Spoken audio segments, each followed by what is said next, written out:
Yo, before we dive into today's video, I just wanted to put something out there. After this video, I'm going to be taking maybe about a week off of editing videos, so the next beginner video might be a little bit more delayed than you would usually expect from me. Normally we get one out every 2 to 3 weeks. It might take a little bit longer depending on how long the video itself takes me to edit after the week. I've been dealing with a lot of issues with my wrist and hands as I've been basically editing non-stop every day that I have off for like the last 10 months, pretty much, as you guys I'm sure are aware. And that in combination with me taking my stream really seriously lately as we're trying to get partnered, as we're really, really close, it's putting a huge toll on my hands, and they're like genuinely incredibly sore. I've had to break up working on this Snow Kingdom video into like multiple days instead of doing like longer sessions because it genuinely hurts to hold a mouse at the moment. So yeah,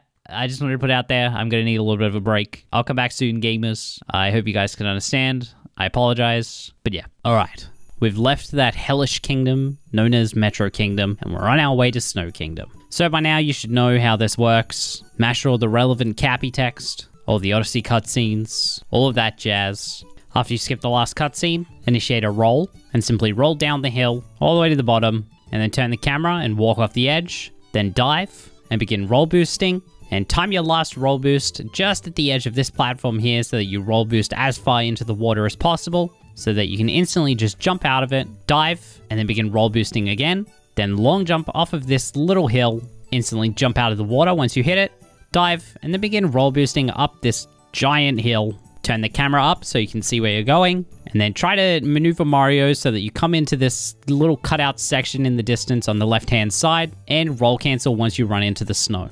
Then begin talking to Toad, and spam through all of Toad's text. Then once you've grabbed the moon, you can turn Mario around, and roll down the hill, jump out of the water, and do a triple jump off of this hill again, cap dive and dive up onto this platform here, then jump and ground pound into Shiveria. Once you're inside, turn the camera around behind you while Mario is going through the stun animation so that you can see where you're going. Then as soon as you gain control of Mario, jump, and then cap throw and dive forward to get a Cappy return jump. Then you can triple jump up these stairs here like this, wall jump off the back wall, wall jump off the boxes, and then dive into the wall. You should bonk into the wall and instantly grab the moon. Once you grab the moon, dive towards the camera, and then swing the camera around with the bumper button, and then just begin roll boosting forward. You can stop roll boosting once you're about in line with this little umbrella, and then we're just going to run directly into the shop. We're going to walk slightly forward and towards the left so that we talk to our shopkeeper, and then just simply purchasing the moon. I love how Tyrone has the life up here. Why? Then once you've gotten the moon, simply roll out of the shop, dive over this sign, and then jump onto the umbrella. Once you're at the peak of Mario's height, cap throw and dive forward. Wall jump off this pole here on the right-hand side, and then cap throw and dive forward to make it up top. Throw Cappy towards the right to unlock this chest, and jump into the moon. Once grabbed, simply dive towards the camera, and swing the camera around instantly with a bumper button. Roll boost 4 times. Then once you're at the end of the corridor, roll cancel towards the right. Let the camera swing around, and then begin rolling down the hill. Once you break through the snow, roll boost 3 times, and then ground pound this shining spot on the floor to activate the moon and grab it. Once you've grabbed the moon, dive towards the camera and jump over the railing, and head towards this bottom left room and roll through the door. Once you're in, you're on a timer, so we have to be fast here. We're going to instantly start rolling and roll boosting forward, roll over the edge, and then long jump once you hit the floor, making sure to aim away from this first Typhoo, then cap diving forward, jumping over this first step, diving, and beginning to roll boost once again, then long jump towards these stairs, and jump onto this first step so that we can get blown by the Typhoo, then get onto the top step, head as far forward on the step as you can without falling off, and then ground pound. Cap dive forward, then once you're over the flooring in front of you, ground pound. Make sure to not go too far forward so that when we do our next piece of movement, we don't bonk into this wall. But ground pound up in the air, then once again at the peak of Mario's jump. We've gone over this a few times in previous videos. Cap dive forward, cap stall against the wall by throwing Cappy, wall jump off the wall, and then cap throw back towards the wall, basically straight away so that we can get on top, and then ground pound the moon to activate it. Once you've grabbed the moon, cap throw behind you to turn Mario around and instantly dive, then begin roll boosting towards the Typhoo, and chances are you're probably not here fast enough to beat the cycle, so just wait until it blows past you, as if you attempt to throw Cappy, it will just instantly get blown away, and then you'll be stuck here for even longer. But once he's out of the way, throw Cappy towards it to knock the hat off its head, then throw Cappy again to capture it, inch a little bit forward, and then motion shake to begin blowing as the Typhoo. While holding up on the analog stick, move your right analog stick towards the right to move the camera, and therefore blow off all the spinies off of the platform, and then uncapture the Typhoo while heading forward, and then dive, and then jump up and dive into the moon. Then after the cutscene, jump and ground pound into the pipe. Then once you come out of the pipe, cap throw towards the right and dive. Then once you're in the corridor, begin roll boosting into this bottom right room. This is called Goomba Room. Roll through the door. Then once you're inside, instantly begin rolling. Roll cancel into one of the Goombas and throw Cappy again to capture it. Then jump onto the other Goomba. We're going to be making a Goomba stack here. It's required for one of the moons. Begin running forward as the Goomba. Grab both of their attention. Walk over this area here that's in shadow. Then jump onto both of the Goombas. Move out of the way so the ice step doesn't fall on your head and kill you. I think it would just do damage to you, actually. I don't think it would actually kill you. Then jump onto the step and shake jump off of it so that you can land instantly on the switch to activate the moon. Then uncapture the Goombas and dive towards the moon and long jump into it. Then cap throw and dive forward, and then cap throw towards the left and dive. Recenter the camera. Head over to this ledge here so that we're as close to this next platform as we can. And then jump and cap throw and dive over the gap. Roll boost, and then long jump into the moon. After the cutscene, roll, and then as soon as you touch the floor, just instantly long jump, and you should go straight into the pipe. Then you're going to cap throw towards the up left and dive, and you head into this top left room. This is called Rango Room. Make your way inside. Once inside, long jump forward, and then jump up towards this peg that's in the floor. Throw Cappy at it to unlock it. Then just before the whirlwind kicks in, ground pound the floor, and then jump so that you get shut up really fast. Then dive forward, begin a triple jump sequence, and triple jump, and then cap dive and dive into this next whirlwind. And then once you're up top, dive towards this little hole here in the wall. Once you're through the snow, long jump. And then if you notice that Mario isn't quite over the ledge anymore, you can throw out Cappy and dive to correct your angle. Then make your way around the corner, long jump towards the moon, and simply jump into it. Then after that, you can simply warp back towards the Odyssey, and we're out of Snow Kingdom. Snow Kingdom can be kind of an annoying kingdom, especially once you start to take things a little bit faster and you start to learn some more difficult strats or pieces of movement. But overall, this beginning movement isn't all that difficult. It might have a few trouble spots, just like really any kingdom in this game. But I think overall, it's not as bad as it can be once you start adding everything else. Okay, so improving for Snow Kingdom is probably one of the worst parts about Snow Kingdom. I won't lie to you. A lot of the improved and faster strats in this kingdom can be quite difficult to get the hang of, and can be quite difficult to pull off consistently. That's not to say it's impossible, or that you won't be able to do it personally, but in my experience, trying to play this game and trying to improve in this game, it was not fun. But hey, that doesn't mean we shouldn't go over it, so let's get on with it, shall we?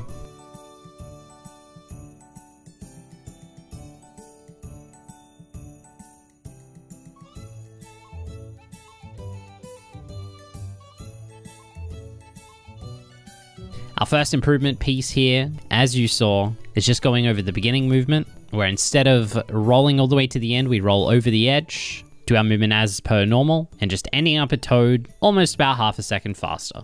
The reason this ends up being faster is because we end up taking a more direct line. If you've ever watched my PB analysis videos, you would know kind of what I'm talking about here, but basically a lot of time save in this game, as it is almost all movement, can be made faster by taking more direct and optimal lines, or paths, if you will, to the next moon or the next section that you need to get to. So in this case, as we're falling over the edge, we're taking a more direct line to Toad, and therefore saving a little bit time over the alternative.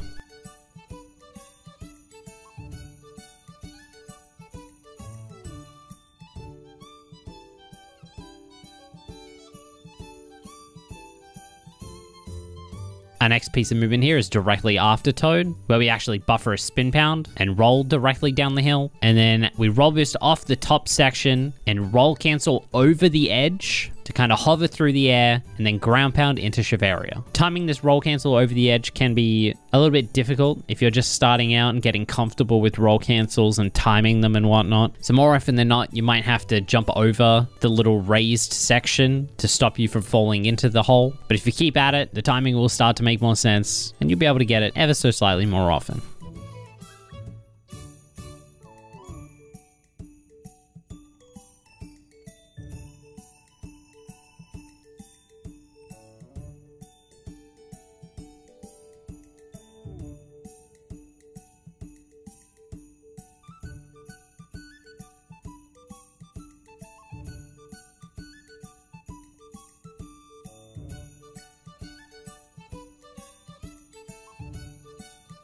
Our next piece of movement here is after coming out of the shop, we're going to dive over the sign and then dive directly onto the umbrella. And then instead of wall jumping off the wall, we're actually going to wall jump off the bridge itself and then get back on top. This is taking a more direct line, as we spoke about before, therefore saving us a little bit of time. And then after we dive and recenter our camera, we're actually only going to roll boost 3 times now and then buffer a spin pound. You should basically stop your roll in more or less the exact same spot every time. Nintendo did us works lovely with this one. It's actually the perfect positioning to then spin pound directly down the slope. And then you can end up timing a spin pound to activate the moon instead of ground pounding it to save just a little bit more time. Then after you grab that moon, you can just dive out of it, jump over the railing and curve around into the Blowy Joey tunnel, dive into it, and then just begin roll boosting down it and roll boosting into the room. All up, this ends up saving about 2.5 seconds, which is quite a little bit of time.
You probably saw this one coming, but our next improvement is in the Blowy Joey room, where we make use of the cycle to actually get propelled forward by the Blowy Joey pushing the staircase. So although it seems like we're actually behind the beginning movement at first, it's intentional, as we want to hit the cycle at a certain point so that we can triple jump off the stairs and get pushed forward to hit that first moon quite a bit faster, and then also ending up at the Blowy Joey in the distance on the right cycle so that it doesn't push us away once we get there. Overall, these two things combined end up saving close to 10 seconds. That's huge. But unfortunately, this strat is quite difficult to learn. It doesn't look super bad, but getting consistent with that triple jump strat off the stairs can be quite the hassle. But if you want a play-by-play on how to pull that one off, I recommend checking out my How to Improve Your Snow Kingdom video, where I go over the inputs, I go over the timing. There's no point bogging down this video when I've already done that in depth before, but just be aware that practicing this is incredibly difficult, because if you die in this room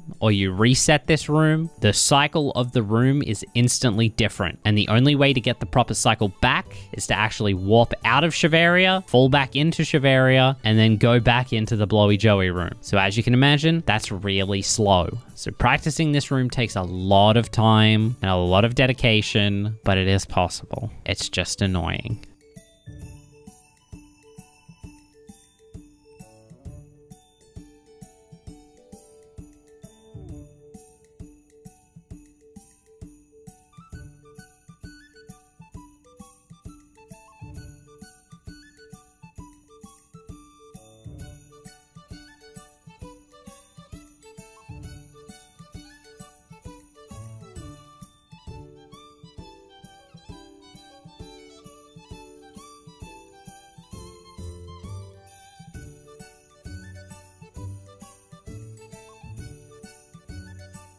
Our next improvement is, of course, in the Goomba room, where through some clever manipulation of the Goomba's positioning, you can follow a pretty simple pattern. Even though these Goomba's position is sort of pseudo RNG and can change slightly, they're usually placed how they are on the screen and how you can see it, you know, one off to the left and one off to the right. So you can usually end up walking past both of them, activating the step, and then going back for both of them and grabbing them basically just as it falls so that you're not waiting around for it, and then jumping up onto the switch straight away. And then after you've grabbed the moon, you'll dive out, you'll roll cancel to the left, and then you'll do a triple jump, do a little vector, and then cap dive and dive forward to make it over the gap in quite a speedy manner. Learning how to do this roll cancel takes some understanding of how ice physics in this game work.